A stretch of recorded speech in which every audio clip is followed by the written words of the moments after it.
we go. I'm feeling a masterpiece. I'm feeling a 9 or a masterpiece coming. I just feel like I do. I literally have not seen any reviews, but I'm hearing that the reviews are high. I saw a couple of headlines. Let's check this out.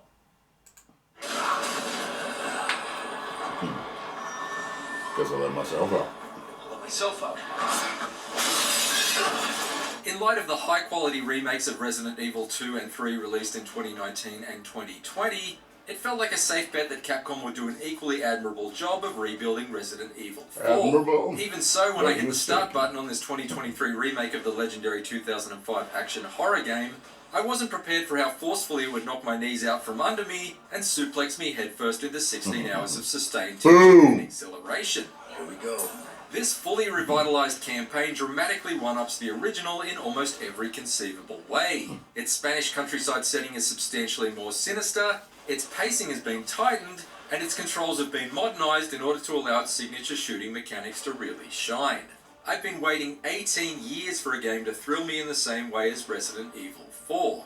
As it turns out, this whole time I've just been waiting for another Resident Evil 4. Okay.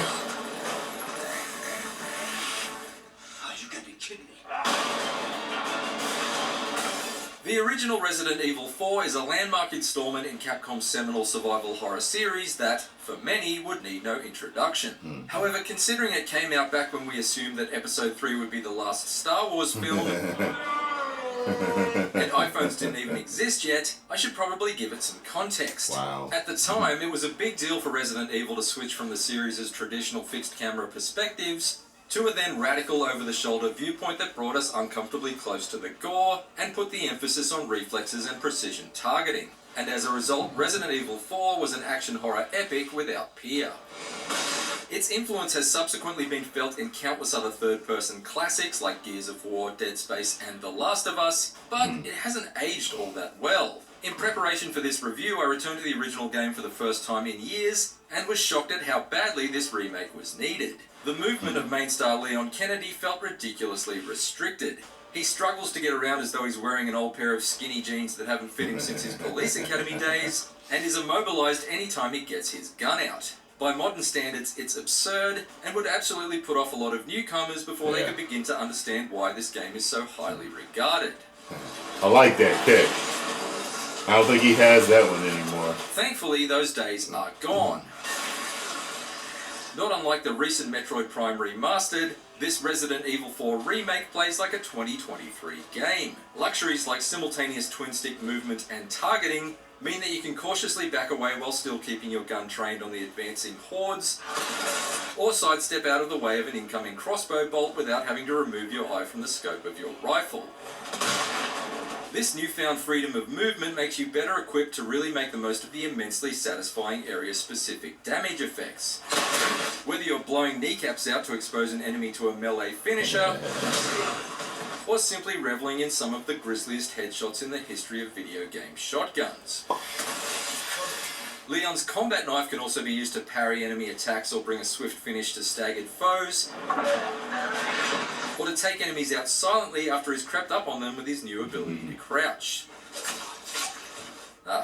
Must be those looser fitting jeans. Crucially though, this overhauled control setup makes combat more fluid without compromising any of the challenge. The added benefits of the knife are balanced by the fact it takes damage with each use, so you can only rely on it sparingly. Otherwise it will break like a tiny master sword and must be repaired at a merchant before you can resume stabbing. Oh, that sucks. Meanwhile, enemies move in dangerously erratic ways and have a tendency to quickly overwhelm in numbers. So you still have to make snap decisions when it comes to prioritizing targets. Resident Evil 4 may well give you a more functional toolset to aid Leon's survival, but you still need to keep your wits and reflexes sharp. Because losing your head amidst a crowd crawling with a murderous mind-controlling parasite can swiftly result in Leon literally losing his.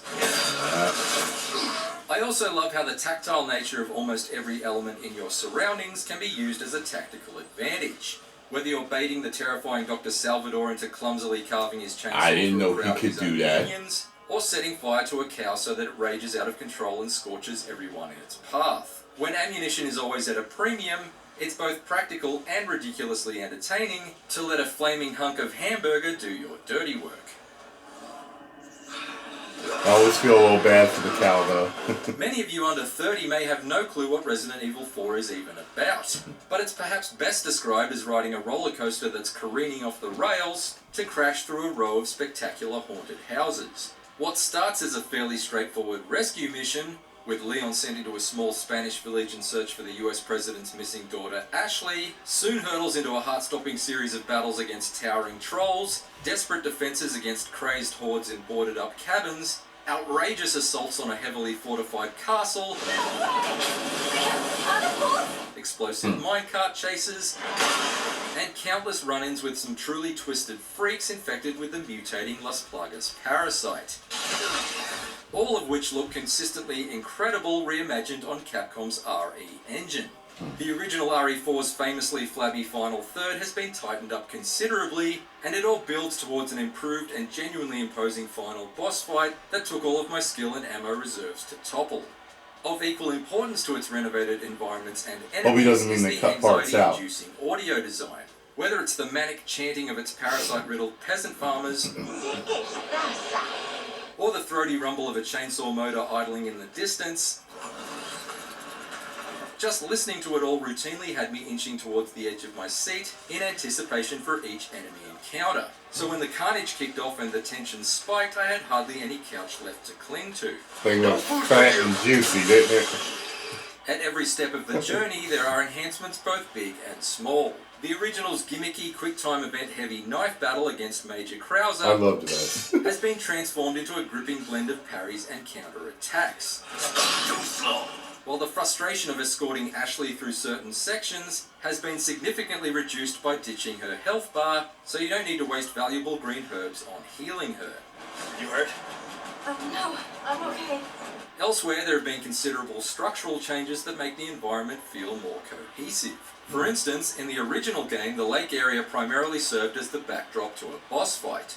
But now you can fully explore the lake and its surroundings by boat, docking at various inlets to scour cabins and caves for additional puzzles, Some kind of shrine. valuable treasures, and hidden horrors lying in wait.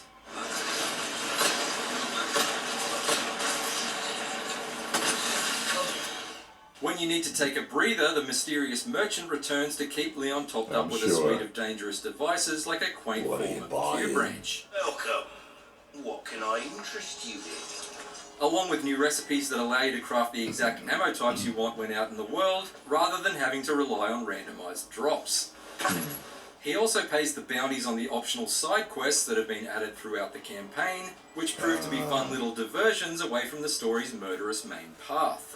These bounties are paid in gemstones which can be traded for unique items and upgrades, so although I was initially sad to see the iconic red dot sight removed from Leon's starting pistol, it only took me a few short quests to be able to buy one and fit it myself. Oh, really? The merchant also gives you access to the new bolt thrower weapon during your first encounter, and its reusable bolts come in handy in the story's early hours when you're still finding your feet. Yet despite his generous prices and fabulous wares, I couldn't help but feel a little shortchanged after each transaction, since his re-recorded dialogue isn't delivered with quite the same kind of goofy charm as that of the grizzled original. What are you buying?